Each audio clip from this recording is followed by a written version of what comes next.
Yesterday, the nominees for the Rock and Roll Hall of Fame were announced, and some extremely, just for that drum fill alone,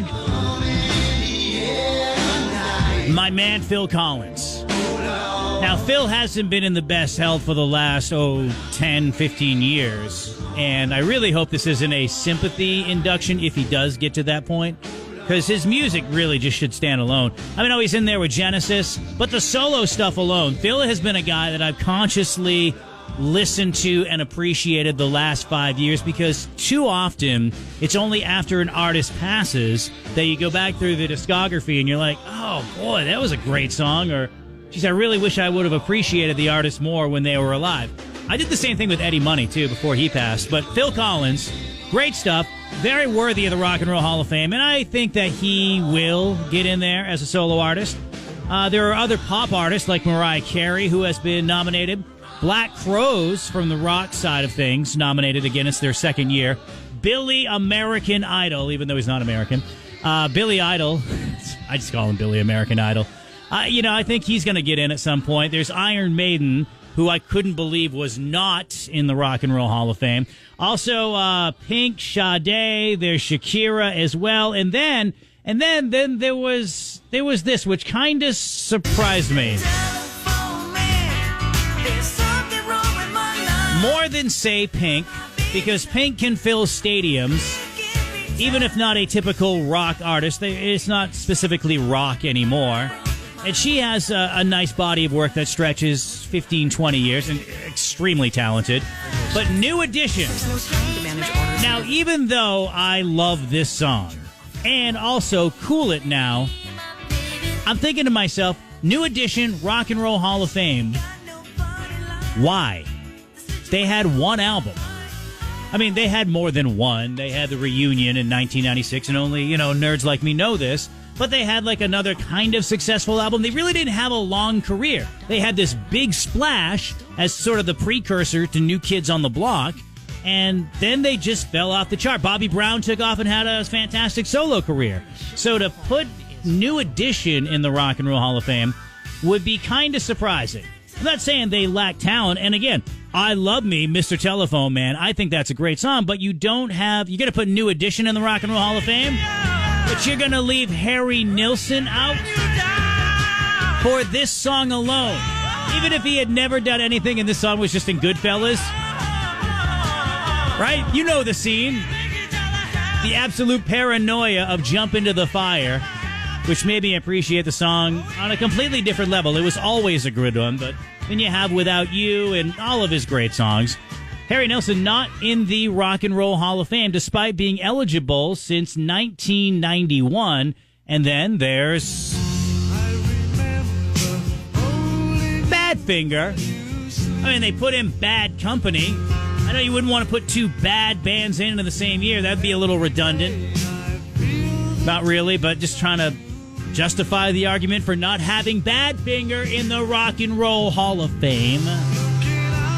With this genius song, day after day, there's no matter what. And they've had such a tragic story. And listen, Badfinger didn't have an extremely long career, but a lot of it is based on influence. And there are so many artists, pop and rock, that were influenced by Badfinger's music. Can't tell me they don't deserve to be in the Rock and Roll Hall of Fame. But surprisingly, not there. Who do you think was snubbed? Even take away their pop side and the fact that we're kind of playing homers with the Jay Giles Band, the fact that they are Boston-based, and Peter Wolf's an icon, and Magic Dick, and the Lickin' Stick, and Jay Giles, who often gets overshadowed in his own band. Just an incredible run of music from the late 60s all the way up through the mid-80s. Couple of cool reunions. Influenced a lot of musicians. Sold a lot of records. All things that would, fit the criteria for the Rock and Roll Hall of Fame. But that's a big no on that one. You know who also is picking up a big old goose egg? Might blow your mind when I play this. Grand Funk Railroad. Matthew from Wells checked in with this one. He's like, yep, Grand Funk. And even knew that they were obviously a big fan, said they've been eligible since 1994, and this song made by this band did not get them in the Rock and Roll Hall of Fame, and that blows my mind. I'm Your Captain, Closer to Home, amazing stuff. They have an enormous amount of gold records, like 15 in a row, so cultural influence. They were selling out stadiums, and you're telling me that Grand Funk Railroad is not going to be in the Rock and Roll Hall of Fame. Certainly not this year. So no Jay Giles, no Grand Funk, but I think the biggest omission out of this whole thing, yes, even more than Grand Funk Railroad, is the Monkees. I had to look up on this one because 636 checked in, said Monkees. And I'm like, no. They had to get in at some point. And yes, I know the history of the band and whatnot, but when you think of influence, the Monkees influenced so many musicians. They sold a lot of records. The TV show was simply outstanding. And just the music alone. I picked I'm Not Your Stepping Stone because it's as good as any of the garage rock that came out in the 60s that was supposedly legit. It just sounded great. So, Last Train to Clarksville, I'm Not Your Stepping Stone, hey, we're the Monkees. You can't tell me that the Monkees don't deserve to be in the Rock and Roll Hall of Fame, while Pink will make it. Again, no shade against Pink. I think she's fantastic. Flying like a trapeze artist in a stadium and still able to hold all those notes. She's an incredible singer. Matter of fact, if there's ever a legit biopic about Janis Joplin, she might have aged herself out now because she would be probably twice as old as Janis Joplin was when she passed away.